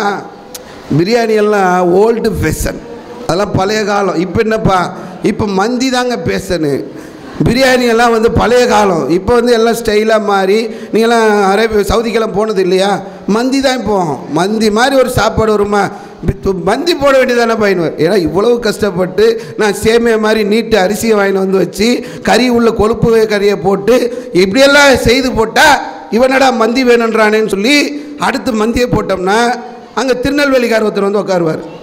சாப்பிட்டு முடித்த உடனே என்னங்க நம்ம நாங்கள் சவுதி பாலைவனத்துலேயே அங்கே இருக்கிறோம், மந்தியை போட்டுக்கிட்டு கிடக்குற எங்கள் ஊர்லலாம் வந்து பாருங்கள், நெய்ச்சோறு தாளிச்சு அப்படி அடித்து தூள் கலப்போம், ஒரு சகனில் 3 பேர் 4 பேர் உட்காருவோம், அதுங்க கல்யாணம், இது பேர் கல்யாணமா, இது பேர் விருந்தா, இப்படியா ஒரு மனுஷன் போடுவான் அப்படின்னு சொல்லி அவர் ஒரு 4 வார்த்தையை கொட்டிட்டு போவார். திருப்திப்படுத்த முடியுமா? இல்லை உதாரணத்துக்கு இப்படி கேட்குறாங்களேன்னு சொல்லி ஒரு பக்கம் பிரியாணி, ஒரு பக்கம் மந்தி, ஒரு பக்கம் நெய்ச்சோறு தால்ச்சா எல்லாம் போட்டு வச்சிட்டோம். வரவன் என்ன பண்ணுவான், சும்மா சாப்பிட்டு போவானா? கொஞ்சமாவது அறிவு இருக்கா பாய்? ஒரு நாள் நெய்ச்சோறு, ஒரு நாள் தால்ச்சா, ஒரு நாள் பிரியாணி, ஒரு நாள் மந்தி போடக்கூடாதா? ஒரு நாளில் 3 வேளை எப்படி சாப்பிட முடியும்? என்ன போய் அறிவு கட்டத்தனமாக பண்ணி வச்சுருக்கிறீங்க அப்படின்ட்டு போ. நீ எதை செஞ்சாலும் சரி, எப்படி செய்தாலும் ஏதாவது ஒன்றை பேசுவதற்கு 4 பேர் இருந்து கொண்டே இருப்பார். நீ 4 பேரை பார்க்காது, அல்லாஹ் வைப்பார். அல்லாஹ் எப்படி ரப்புல் ஆலமீனை திருப்தி அடைய செய்வது என்பது ரொம்ப ஈஸிங்க, ரொம்ப ஈஸி. இவங்க மக்களை திருப்திப்படுத்த போனால் உண்மையிலே தோற்றுருவீங்க, முடியாது. மனுஷனாக தானே இருப்பான் எப்போவுமே. மனுஷங்கிட்ட போய் அவங்ககிட்ட இந்த உலகத்தில் நல்ல பேர் வாங்கிடலாம் அப்படின்னு போனோம்னா தோற்றுருவோம். அல்லாஹ் கிட்ட ஈஸியாக வாங்கிடலாம். அல்லாஹ்வுடைய தூதர் சொன்னாங்க, ஒரு அடியான் வயிறார உண்கிறான், ஒரு பெரிய நல்ல ஃபுல் கட்டு பிரியாணி நல்லா சாப்பிட்டுட்டோம். இந்த சாப்பாடை கொடுத்தவன் அல்ல, ரிஸ்க் அளிக்கிறவன் அல்ல தானே. சாப்பிட்டு முடிச்சாச்சு. அல்ல நம்மக்கிட்ட என்ன எதிர்பார்க்குறான்? ஒரு தட்டு பிரியாணி தின்ன, அதனால் ஒரு 3 மாதம் ருக்கு செய், ஒரு 2 மாதம் சஜிதா செய், அப்போ தான் வந்து அதுக்கு நன்றி கடன் பட்ட செஞ்ச மாதிரி அவன் அப்படியே சொல்கிறான்ல. அல்லாஹ்வுடைய தூதர் சொன்னாங்க, அல்ஹம்துலில்லாஹ் இந்த ஒரு வார்த்தையில் அல்லாஹ் திருப்தி அடைந்து விடும். ஒரே ஒரு வார்த்தை, எல்லாம் உனக்கு தான் எல்லா புகழும், இப்படியான ஒரு ரிஸ்க் எனக்கு கொடுத்திருக்கிறாய், இப்படியான ஒரு உணவை எனக்கு தந்தாயே என்று அல்ஹம்துலில்லாஹ் இந்த ஒரு வார்த்தை போதும் அல்லாஹ்வை திருப்தி செய்ய. அதை விட்டுட்டு நீங்கள் மக்களை எல்லாம் கூப்பிட்டு இப்படி பண்ணி இப்படி விருந்து போட்டு இப்படி பண்ணாதான் திருமணம் அப்படி நினைக்காதீங்க. அல்லாஹ்வுடைய தூதர் அவர்கள் திருமணத்திற்கு சொன்ன அளவுகோல் என்னவென்று சொன்னால், குறைந்த செலவில் திருமணத்தை செய்யுங்க. குறைந்த செலவில் செய்யக்கூடிய அந்த திருமணம் தான் பரக்கத்து நிறைந்தது என்று சொல்லி அல்லாஹ்வுடைய தூதர் அவர்கள் நமக்கு பல இடங்களில் சொல்லி தருகிறார். அதனால் இந்த திருமணம் செய்கின்ற போது அதை கவனிங்க. நீங்கள் அல்லாஹ்வுடைய தூதர் சொன்னாங்க, அகலம் நிக்காஹி பரக்கா ஐசிருக்கும் முனா. இது நம்மக்கிட்ட இருக்கா? நம்ம ஆளுங்க கேட்டால், பாய் வருஷத்துக்கு ஒரு தடவை திருமணம் வருது, காலத்துக்கு ஒன்று தானே, வாழ்க்கையிலே ஒரு திருமணம், அதை போய் இப்படி பண்ண சொல்கிறீங்களே. சொல்லும்போது திருமணத்தை கொஞ்சம் சிம்பிளாக பண்ணுங்க, எளிமையாக பண்ணுங்க அப்படின்னும் பொழுது நம்ம வருஷமாக போய் திருமணம் பண்ண போகிறோம். வாழ்க்கையிலே ஒரே ஒரு திருமணம், அந்த ஒரு திருமணத்தை நல்லா அப்படி செஞ்சால் என்னதான் பாய் அப்படின்னு சொல்லி இப்படி அதுக்கு ஒரு சப்பக்கட்டு கட்டுறோம். வாழ்க்கையில் ஒரு திருமணம் தான், அந்த ஒரு திருமணத்தை எப்படி செய்ய வேண்டும் என்பதை அல்லாஹ்வுடைய தூதர் சொல்லும்போது, குறைந்த செலவில் செய்யுங்கள், அதில் அல்லாஹ்வுடைய பரக்கத்து இருக்குதுன்னு. இப்போது நான் என் மகளுக்கு திருமணம் பண்ண போகிறேன், என் மகனுக்கு நான் திருமணம் பண்ணுறேன், என் தம்பிக்கு நான் திருமணம் பண்ணுறேன். இதுக்கு நான் ஊரையெல்லாம் அழைச்சி விருந்து போட்டால் அதில் என்ன கிடைக்கும்? பெரிய ஆடம்பரமாக திருமணம் பண்ணால் அதில் என்ன கிடைக்கும்? ரொம்ப சிம்பிளாக, ரொம்ப செலவு கம்மியாக ஒரு திருமணம் பண்ணுறேன், இதுக்கு என்ன கிடைக்கும்? அல்லாஹ்வுடைய தூதர் சொன்னாங்க, அந்த ரொம்ப எளிமையாக செலவு குறைவாக பண்ணக்கூடிய அந்த திருமணத்தில் அல்லாஹ்வுடைய பரக்கத்து. நாளைக்கு என் மக போய் வாழ போகிறா, என் மகன் வாழணும். இது ஒரு நாள் கூத்தல்ல, வாழ்க்கையில் ஒரு முறை தானே செய்கிறோம் என்று பேசுகிறோமே. அதற்கு பிறகு 20 வருடம், 30 வருடம், 40 வருடம், 50 வருடம், 60 வருடம், 70 வருடங்கள் கூட அவர்கள் வாழலாம். எவ்வளவு பெரிய நீண்ட வாழ்க்கை அவர்களுக்கு இருக்கிறது. இந்த வாழ்க்கைக்கான அந்த அபிவிருத்தி பரக்கத் என்பது அந்த ஒரு நாள் திருமணத்தில் தான் இருக்கிறது. இதை புரிந்து கொள்ள மாட்டேங்குது இந்த சமுதாயம். எதற்கு நாங்கள் ஆடம்பர திருமணம் கூடாது, எளிமையான திருமணம் செய்யுங்கள் என்று அவ்வளவு வலியுறுத்துறோம்? அல்லாஹ்வுடைய தூதர் அதை நமக்கு எதற்காக ஆர்வப்படுத்தினார்கள்? இந்த ஒரு நாளில் நாம் செய்யக்கூடிய இந்த திருமணம் என்பதுதான் அடுத்து அவருடைய வாழ்க்கையில் இருக்கக்கூடிய பரக்கத்திற்கு அருள் புரியும்.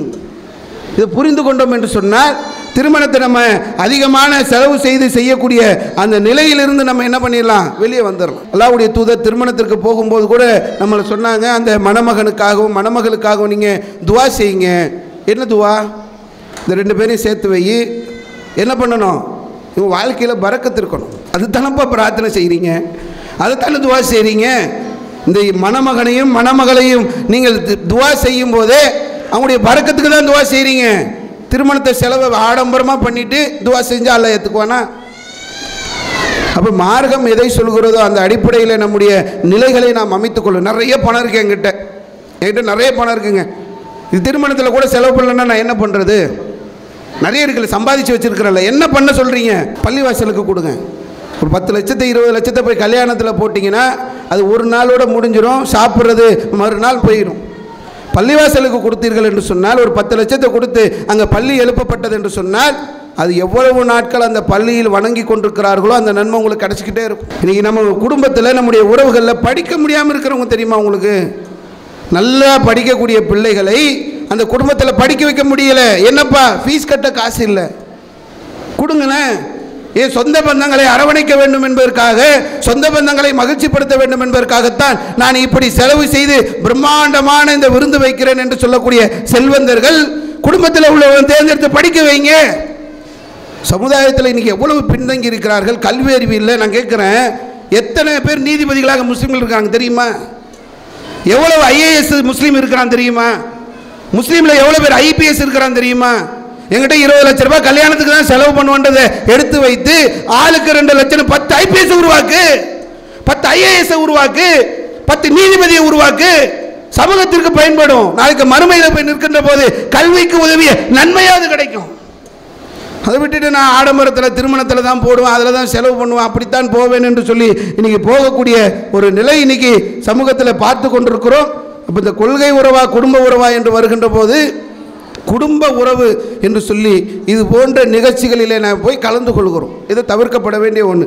இன்னொன்று அல்லாஹ் ரப்பல் ஆலமீன் குர்ஆனில் சொல்லும்போது, உறவுகள் என்பவர்கள் நாளைக்கு மறுமையில் எல்லாருமே சந்திப்போம். இங்கே யாரெல்லாம் இருக்கிறோமோ, யாரெல்லாம் வாழ்ந்து கொண்டு இருக்கிறோமோ எல்லோரும் ஒரு நாள் அழிக்கப்படுவோம். அழிக்கப்பட்ட பிறகு எல்லோரும் மீண்டும் ஒரு நாள் எழுப்பப்படுவோம். எழுப்பப்பட்டு எல்லாருக்கும் விசாரணை மன்றத்தில் நிற்கின்ற காட்சி அல்லாஹ் ரப்பல் ஆலமீன் திருக்குர்ஆனிலே சொல்லி தருகிறான். இந்த நாள் எப்படி தெரியுமா இருக்கும்? உங்களுடைய சகோதரன் உங்களை விட்டு வெறுண்டோடுவான், உங்களுடைய தாய் உங்களை விட்டு வெறுண்டோடுவாள், உங்களுடைய தந்தை உங்களை விட்டு வெறுண்டோடுவார், உங்களுடைய மனைவி உங்களை விட்டு வெறுண்டோடுவார், உங்களுடைய பிள்ளைகள் உங்களை விட்டு வெறுண்டோடும். யாருமே கூட நிற்க மாட்டாங்க. இது அங்கே மறுமையில் நடக்கும். எங்கள் அம்மாவாச்சே, எங்கள் அப்பாவாச்சே, என் சகோதரனாச்சே, தம்பி உடையான் படைக்கஞ்சான். உலகத்தில் ஒரு தம்பி 2 பேர் கூட இருக்கிறான்னு சொன்னால் ஊரே எதிர்த்து நின்றாலும் எதிர்ப்பதற்கு தைரியம் இருக்கும். ஏன்? தம்பிங்க இருக்காண்டா பக்கத்தில். தம்பி இருந்தால் போதும், படைக்கு கூட நாங்கள் அஞ்ச மாட்டோம் என்று பேசுவோமே. தம்பி ஓடுவான், சகோதரன் ஓடுவான், நண்பன் ஓடுவான், தாய் ஓடுவார்கள். உலகத்தில் என்ன பாசத்தை எல்லாம் சொல்லி விளக்கணுமோ எல்லாத்தையும் எல்லாம் லிஸ்ட்டு போட்டான். யாருமே கூட நிற்க மாட்டாங்க, எல்லாம் போயிடுவாங்க. நடக்கிறது எல்லாம் அல்லாஹ் ரப்புல் ஆலமீன் நமக்கு பட்டியல் போட்டு தருகிறான். 70வது அத்தியாயத்துடைய 10வது வசனம், 11, 12, 13, 14 எல்லாத்தையும் படித்து பாருங்களேன். எல்லாருமே ஓடிடுவாங்க. எந்த நண்பனை போய் நான் மச்சான் கூட கேட்க மாட்டான். உலகத்தில் 2 மணி நேரம் 3 மணி நேரம் ஒவ்வொரு நாளும் நின்று பேசினவன், எல்லா நேரங்களும் நம்மளோடு வந்து கதைச்சிட்டு இருந்தவன், நம்மளோடு கலாச்சிட்டு இருந்தவன், அங்கே போய் நிற்கும்போது பார்த்து அங்கே இருக்கிறான இங்கேருந்து ஓடுன்னு ஓடுவான். அல்லாஹ் சொல்கிறான் குர்ஆன்ல, நண்பன் நிற்க மாட்டான். மனுஷனுடைய நிலை எப்படி இருக்கும் என்று சொன்னால், என்னை இங்கிருந்து காப்பாற்றுறதுக்கு பகரமாக என் தாயை தரலாமா, என் தந்தையை கொடுக்கலாமா, என் அண்ணனை கொடுக்கலாமா, என் தம்பியை கொடுக்கலாமா, என் மனைவியை கொடுக்கலாமா, என் பிள்ளைகள் யாரையாவது கொடுத்து இது ஈடாக பெற்றுக்கொண்டு இங்கிருந்து நான் என்னை மீட்டெடுக்க முடியுமா என்று மனிதன் புலம்புவான்.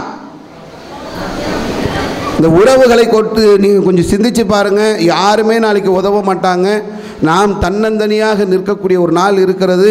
அந்த நாளிலே நாமும் வெற்றியடைய வேண்டும், நம்முடைய உறவுகளும் வெற்றியடைய வேண்டும் என்று சொன்னால், இந்த உலகத்தில் வாழ்கின்ற போது அல்லாஹ் ரப்புல் ஆலமீனுடைய அந்த கொள்கையை நாம் அறிந்து கொண்டு அல்லாஹ்வுடைய தூதர் போதித்த அடிப்படையில் நம்முடைய வாழ்க்கையை நாம் அமைத்து கொண்டோம் என்று சொன்னால், நாளைக்கு நிச்சயமாக மறுமையிலே வெற்றியடைய முடியும். இந்த உலகத்தில் வாழ்கின்ற போது அல்லாஹ்விற்காகவே நேசித்து, அல்லாஹ்விற்காக மட்டுமே நேசித்து, அல்லாஹ்விற்காக மட்டுமே பிரியக்கூடியவர்களாக நாம் இருந்தோம் என்று சொன்னால், மகசரில் நிச்சயமாக அர்ஷுடைய நிழல் அல்லாஹ் ரப்புல் ஆலமீன் நமக்கு தருவான். சுகதாக்களோடு, சாலிகீன்களோடு, நபிமார்களோடு மிகப்பெரிய அமல்களை பெற்று வாழக்கூடிய ஒரு பாக்கியத்தை அல்லாஹ் ரப்புல் ஆலமீன் தருவான் என்பதை அல்லாஹ்வுடைய தூதர் நமக்கு சொல்லி சென்றிருக்கிறார்கள். அப்படி கொள்கை உறவுகளை பேணி, குடும்ப உறவுகளையும் பேணி, எந்த அளவிற்கு மார்க்கம் நம்மை வலியுறுத்தி வாழ சொல்கிறதோ அப்படி வாழ்ந்து மறுமையிலே நாமும் நம்முடைய குடும்பமும் வெற்றியடையக்கூடிய வாய்ப்பினை இந்த உலகத்தில் நாம் பயன்படுத்திக் கொள்ள வேண்டும் என்று சொல்லி என்னுடைய இந்த உரையை முடித்துக் கொள்கின்றேன். வாஹிரு தாவானா அல்ஹம்துலில்லாஹி ரப்பில் ஆலமீன்.